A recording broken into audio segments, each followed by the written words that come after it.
45 millones de euros pueden parecer una fortuna, pero para River Plate fueron una bofetada con guante blanco.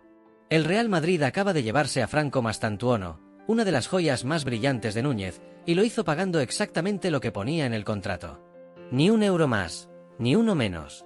¿El problema? Que River se quedó mirando cómo se marchaba un talento generacional sin poder hacer absolutamente nada para impedirlo.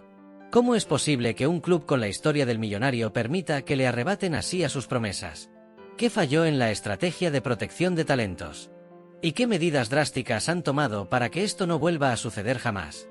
Pero antes de seguir, suscríbete, activa la campanita ahora y te aseguras de ser el primero en saberlo todo. Es rápido y gratis, y solo te toma 2 segundos. Tu apoyo es clave. Franco Mastantuono no es un jugador más. Estamos hablando de un volante ofensivo zurdo que a los 17 años ya desplegaba una visión de juego que haría sonrojar a mediocampistas con el doble de experiencia. Su capacidad para romper líneas con un pase filtrado, su regate elegante y esa frialdad para resolver situaciones de presión lo convirtieron rápidamente en el diamante que todos los grandes de Europa querían arrancar de la cantera riverplatense.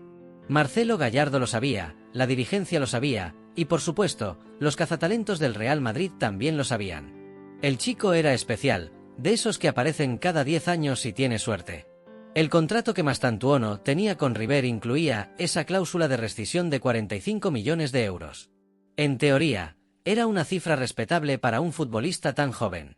Pero la realidad del fútbol actual, especialmente cuando hablamos del Real Madrid, es que esa cantidad resulta casi insultante para un talento de semejante proyección.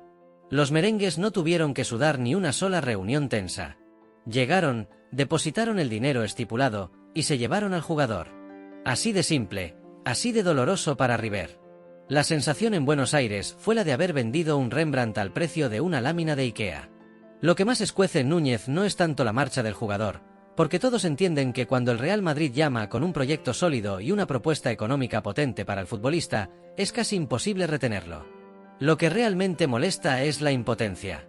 River no tuvo margen para negociar, para intentar subir el precio, para pedir algún jugador a préstamo, para establecer condiciones de reventa o porcentajes futuros. Nada. El Real Madrid ejerció la cláusula y punto. Es como si te entran a robar en casa, pero resulta que el ladrón tiene una llave legal que le diste tú mismo hace años sin darte cuenta de lo que implicaba. La dirigencia de River se encontró ante una evidencia brutal. Sus contratos estaban desactualizados para la realidad del mercado contemporáneo. Mientras clubes europeos protegen a sus canteranos con cláusulas estratosféricas que rondan los 100, 200 o incluso 1000 millones de euros, aunque sean jugadores sin un solo partido en primera, River había dejado expuesta a su mayor joya con una cifra que cualquier grande de Europa podía afrontar sin inmutarse. Fue un error de cálculo monumental, y desde Núñez lo asumieron con esa mezcla de bronca y determinación que caracteriza al club cuando siente que le han pasado por encima. Entonces llegó la respuesta. Y menuda respuesta. River Plate decidió que lo de Mastantuono no volvería a repetirse jamás, y para ello implementaron lo que ya se conoce en los pasillos del Monumental como las cláusulas anti-Mastantuono. El concepto es tan simple como contundente. Las renovaciones de las principales figuras de la cantera ahora incluyen cláusulas de rescisión de 100 millones de dólares. Sí, has leído bien. 100 millones de dólares estadounidenses. Esa es la cifra que cualquier club europeo, asiático o marciano, tendrá que depositar si quiere llevarse unilateralmente a uno de los talentos formados en las inferiores del millonario. La medida puede parecer excesiva, incluso quijotesca si consideramos que estamos hablando de un club sudamericano que históricamente ha funcionado como cantera de Europa. Pero hay que entender el contexto y la estrategia detrás de esta decisión. River no pretende realmente que nadie pague 100 millones por un juvenil. Lo que busca es recuperar el poder de negociación que perdió con Mastantuono. Si tu cláusula está en 100 millones, pero tu valor real de mercado está en 30 o 40, ningún club va a ejercerla directamente. Van a tener que sentarse a negociar con River, escuchar sus condiciones y llegar a un acuerdo que beneficie a todas las partes, especialmente a la parte argentina. Y aquí viene lo interesante del asunto. Esta estrategia no es una invención riverplatense. Es una práctica cada vez más común en Europa, donde clubes como el Barcelona, el Real Madrid o el Manchester City protegen incluso a sus juveniles de la cuarta división con cláusulas millonarias. La lógica es sencilla. En el fútbol moderno, nunca sabes cuándo un chico de 16 años va a convertirse en el próximo fenómeno global. Mejor prevenir que lamentar. Y River, escarmentado por la experiencia Mastantuono, decidió importar esa filosofía con urgencia. Los primeros en sentir el efecto de las nuevas cláusulas fueron jugadores como Claudio Echeverri, otro talento descomunal que también terminó siendo vendido al Manchester City, pero en condiciones muy diferentes a las de Mastantuono. En el caso de Echeverri, aunque finalmente se llegó a un acuerdo, River ya había implementado las nuevas medidas contractuales en otras promesas, estableciendo un precedente claro: aquí ya no se regala nada. Si quieres llevarte a nuestros chicos, vas a tener que pasar por la mesa de negociaciones y vas a tener que aflojar bastante más que una cláusula ridícula. La diferencia entre 45 millones de euros y 100 millones de dólares no es solo numérica, es filosófica. Representa un cambio de mentalidad en la gestión de River Plate, un club que durante décadas aceptó su rol de exportador de talento, pero que ahora exige ser tratado con el respeto económico que merece su capacidad formativa. Porque seamos honestos, River no es un club cualquiera. Estamos hablando de una institución que ha producido algunos de los mejores futbolistas de la historia argentina, desde Alfredo Di Stéfano hasta Radamel Falcao, pasando por Gonzalo Higuaín, Javier Mascherano o Enzo Francescoli. La fábrica de talentos de Núñez es de las más reconocidas del planeta, y hasta ahora estaba cobrando precios de saldo. Pero implementar estas cláusulas millonarias no está exento de riesgos. Existe el peligro real de que un jugador joven, al ver que su cláusula es prácticamente impagable, se frustre y sienta que el club le está bloqueando su carrera. Ahí es donde entra la habilidad de la dirigencia para explicar que esas cláusulas no son cárceles sino herramientas de negociación. River no pretende retener a nadie contra su voluntad, lo que pretende es que cuando llegue el momento de la venta, el club reciba una compensación justa y pueda establecer condiciones que lo beneficien también a él. Es un equilibrio delicado entre protección institucional y respeto por las aspiraciones de los futbolistas. Y si te parece que 100 millones por un juvenil es una locura, espera a ver lo que pasa en los próximos años. El mercado de fichajes está completamente desquiciado, con operaciones que superan cualquier lógica económica tradicional. Cuando ves que el PSG pagó 220 millones por Neymar, que el Chelsea se gastó más de 600 millones en una sola temporada, o que clubes árabes ofrecen 300 millones anuales de salario a Cristiano Ronaldo, empiezas a entender que 100 millones por una promesa sudamericana no es tan descabellado. El fútbol dejó de regirse por las leyes de la economía real hace mucho tiempo. River está apostando por una estrategia de protección agresiva que podría marcar tendencia en Sudamérica. Otros grandes del continente, como Boca Juniors, Flamengo, Palmeiras o Peñarol, están observando con atención cómo funciona este modelo. Porque todos comparten el mismo problema: forman jugadores de élite mundial y los pierden por cifras que no reflejan su verdadero potencial. Si River consigue establecer un nuevo estándar de negociación, podría generar un efecto dominó que beneficie a todo el fútbol sudamericano, obligando a los clubes europeos a pagar precios más justos por el talento que se llevan. La clave está en mantener el equilibrio. River necesita seguir siendo atractivo para sus juveniles, ofrecerles minutos en primera, desarrollo profesional, exposición mediática y un camino claro hacia Europa. Si las cláusulas millonarias se convierten en muros infranqueables que impiden las transferencias, los mejores talentos argentinos podrían empezar a rechazar ofertas de River y preferir clubes con políticas de salida más flexibles. Es un riesgo que la dirigencia debe gestionar con inteligencia, comunicación constante y capacidad de adaptación.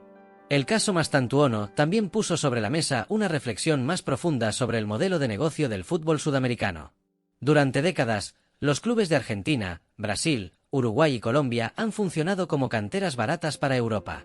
Se invierte en formación, se detecta talento, se le da minutos en primera con 17 o 18 años, y cuando empieza a brillar, llega un club europeo, paga entre 10 y 30 millones y se lo lleva. Es un ciclo que genera ingresos importantes para los clubes sudamericanos, pero que probablemente no refleja el verdadero valor que están aportando al ecosistema global del fútbol. River está intentando romper ese ciclo, o al menos modificarlo para que sea más equitativo. Las cláusulas anti-Mastantuono son una declaración de principios. Nosotros formamos crack de nivel mundial, y si los quieren, van a tener que reconocer ese valor en la negociación. No se trata de volverse intransigentes o de bloquear las carreras de los jugadores, se trata de dignificar el trabajo formativo y exigir condiciones justas en un mercado que históricamente ha beneficiado desproporcionadamente a los clubes compradores. Desde que se implementaron estas nuevas cláusulas, River ha renovado contratos de varias promesas, incluyendo la cifra de 100 millones de dólares. Nombres como Franco Carboni, Agustín Ruberto o Jan Subiabre aparecen ahora protegidos por estas cláusulas estratosféricas.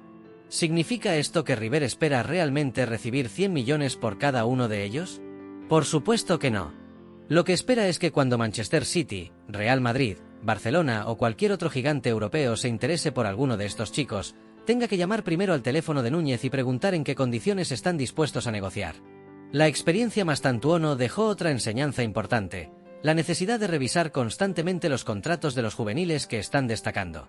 El fútbol actual es tan dinámico que un chico puede pasar de ser una promesa interesante a convertirse en el objetivo número uno de los mejores clubes del mundo en cuestión de meses. Si su contrato no está actualizado para reflejar esa nueva realidad, el club queda expuesto.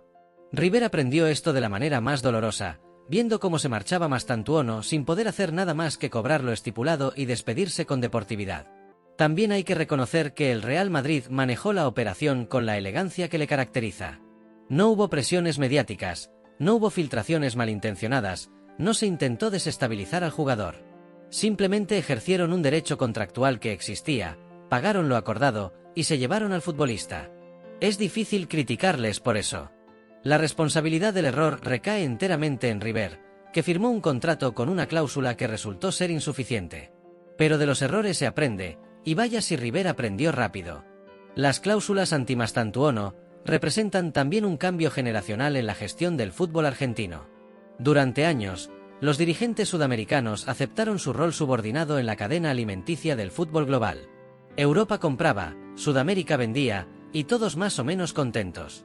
Pero las nuevas generaciones de dirigentes, con más formación empresarial y mayor exposición a modelos de gestión internacionales, están cuestionando ese orden establecido. ¿Por qué River tiene que conformarse con 45 millones cuando produce un talento que vale potencialmente 100 o 150? La pregunta es legítima, y la respuesta está en estas nuevas cláusulas. El impacto mediático de esta decisión fue considerable. Cuando se filtraron las primeras informaciones sobre las renovaciones con cláusulas de 100 millones, muchos lo interpretaron como una pose, una declaración de intenciones sin demasiada sustancia práctica. Pero con el paso de los meses quedó claro que River iba completamente en serio. Cada renovación importante incluye ahora esa cifra, y el mensaje a Europa es inequívoco: si quieren nuestros jugadores, preparen la chequera y prepárense para negociar de verdad. Y ahora, mientras te quedas pensando en cómo 100 millones de dólares pueden cambiar el futuro de un club y de todo el fútbol sudamericano, te invito a que te suscribas a este canal. Porque historias como esta, que mezclan estrategia, economía, error humano y respuesta contundente, son las que te traemos semana tras semana. No te conformes con los titulares superficiales, quédate con nosotros y descubre las historias completas detrás de cada movimiento del mundo del fútbol. La pregunta que queda flotando es si esta estrategia funcionará a largo plazo. ¿Conseguirá River realmente aumentar sus ingresos por transferencias? ¿O terminará espantando a los compradores y complicando la salida de sus jugadores? El tiempo lo dirá, pero lo que es innegable es que la actitud ha cambiado. River ya no está dispuesto a ser el supermercado barato de Europa. Quiere ser socio comercial en igualdad de condiciones, o al menos en condiciones más dignas de lo que venía siendo. Lo cierto es que 45 millones de euros le supieron a poco, muy poco, a River Plate. Franco Mastantuono se fue dejando un vacío deportivo y un aprendizaje institucional carísimo. Pero de esa experiencia amarga nació una estrategia que podría cambiar las reglas del juego para los clubes formadores. 100 millones de dólares suenan a cifra imposible, pero en el fútbol moderno, donde un mediocampista promedio del Chelsea puede costar 80 millones y hay equipos árabes dispuestos a pagar lo que haga falta por cualquier nombre resonante, quizá no sea tan descabellado. River decidió que prefiere apuntar alto y negociar desde la fortaleza antes que seguir siendo el club que vende barato y se queda mirando cómo sus exjugadores triunfan en Europa con camisetas ajenas. El millonario aprendió la lección, implementó las cláusulas anti-Mastantuono, y ahora el resto del continente observa si este modelo realmente funciona o si termina siendo otro capítulo más en la eterna historia de amor no correspondido entre el fútbol sudamericano y sus talentos perdidos. Lo que hace aún más interesante esta transformación estratégica es que River no tomó esta decisión en el vacío ni de manera improvisada. Detrás de las cláusulas anti-Mastantuono hay todo un análisis profundo de cómo otros clubes del mundo han manejado situaciones similares, y especialmente de cómo los grandes europeos protegen su patrimonio deportivo. La dirigencia riverplatense estudió casos concretos, contrató asesoría legal especializada en derecho deportivo internacional, y se sentó a analizar exactamente qué había salido mal en la operación Mastantuono para no repetir los mismos errores con el resto de la cantera. El análisis reveló varias cosas preocupantes. Primero, que la cláusula de 45 millones se había fijado años atrás, cuando Mastantuono era apenas una promesa sin minutos en primera. En ese momento, esa cifra parecía más que razonable, incluso optimista. Pero el fútbol acelera las carreras de manera brutal, y lo que hoy es una promesa mañana puede ser el siguiente Messi. El contrato no contemplaba cláusulas de actualización automática según el rendimiento del jugador, sus convocatorias a selecciones juveniles o sus apariciones en primera división. Era un contrato estático en un mundo dinámico, y eso resultó ser un error fatal. Segundo, River descubrió que había perdido completamente la iniciativa en la negociación. Cuando el Real Madrid decidió que quería a Mastantuono, lo único que tuvieron que hacer fue estudiar el contrato, confirmar la cifra de la cláusula, preparar el dinero y ejecutarla. No hubo espacio para que River propusiera alternativas, como mantener al jugador cedido una temporada más, incluir porcentajes de una futura venta, establecer cláusulas de recompra o conseguir que algún jugador joven del Madrid viniera cedido a Buenos Aires como parte del acuerdo. Todas esas posibilidades, que son habituales en las negociaciones modernas entre clubes, desaparecieron porque la cláusula permitía una resolución unilateral limpia.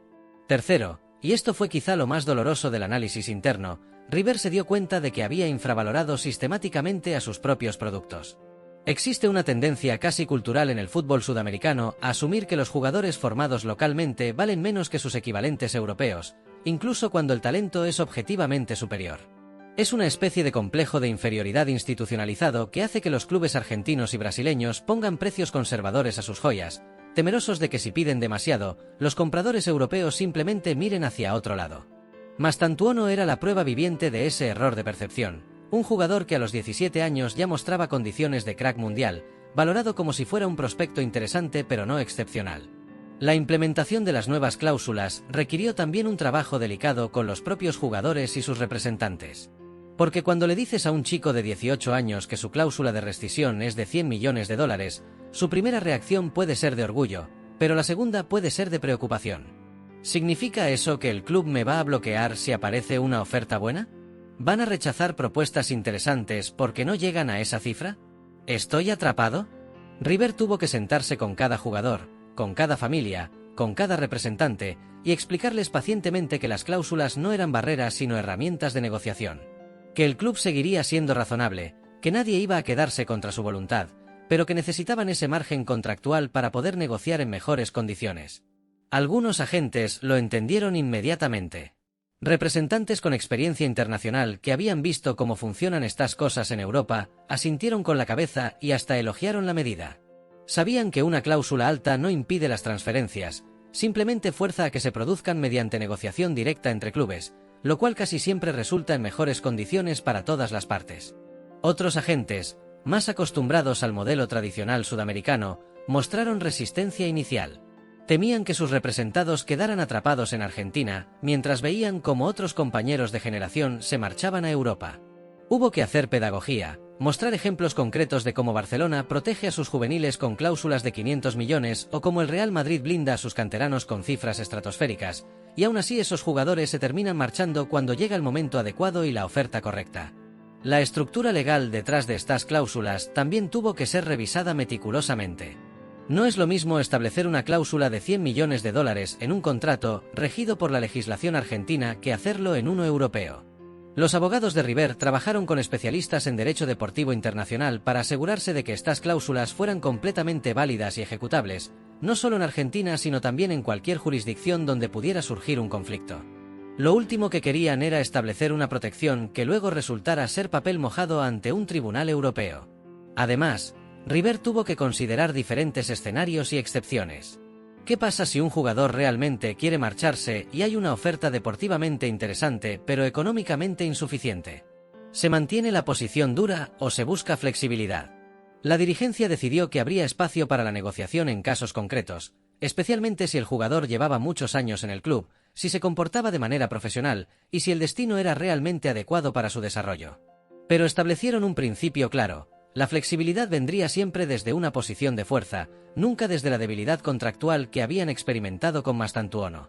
También implementaron mecanismos de actualización automática de cláusulas según el rendimiento. Si un juvenil empieza a tener minutos importantes en primera, si es convocado a selecciones juveniles, si gana premios individuales o si su valor de mercado según las principales plataformas de valoración sube significativamente, ahora existen cláusulas contractuales que permiten a River revisar y ajustar las condiciones del contrato. Ya no volverán a quedarse con un documento obsoleto mientras el jugador se revaloriza exponencialmente. El departamento de Scouting y Análisis de River también recibió instrucciones claras de monitorear constantemente el mercado de transferencias para entender mejor las tendencias de precios. ¿Cuánto están pagando los clubes ingleses por mediocampistas ofensivos jóvenes?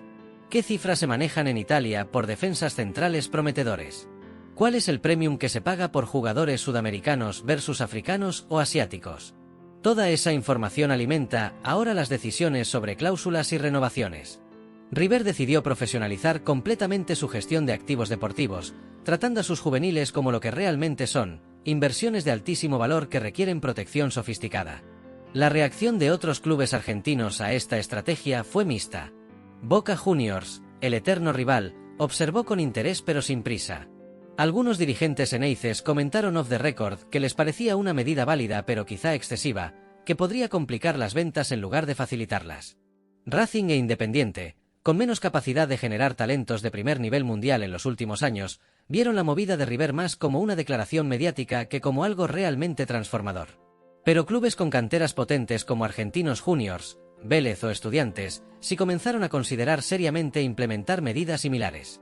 Lo fascinante de todo este proceso es que River no solo estaba reaccionando a la pérdida de Mastantuono, sino que estaba anticipando el futuro del mercado de fichajes.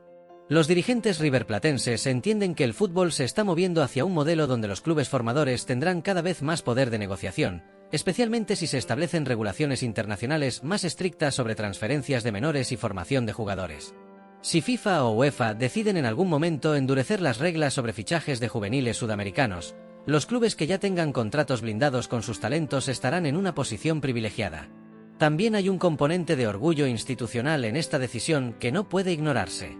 River Plate no es un club cualquiera, es una de las instituciones más importantes del fútbol sudamericano, con una historia gloriosa y una afición exigente. Ver cómo el Real Madrid se llevaba a Mastantuono casi de manera administrativa, sin grandes negociaciones ni reconocimiento especial, hirió el ego colectivo del club. Las cláusulas anti-Mastantuono son también una forma de decirle al mundo: nosotros somos River, producimos crack de nivel mundial, y merecemos ser tratados con el mismo respeto que cualquier gran club europeo cuando se trata de negociar a nuestros jugadores.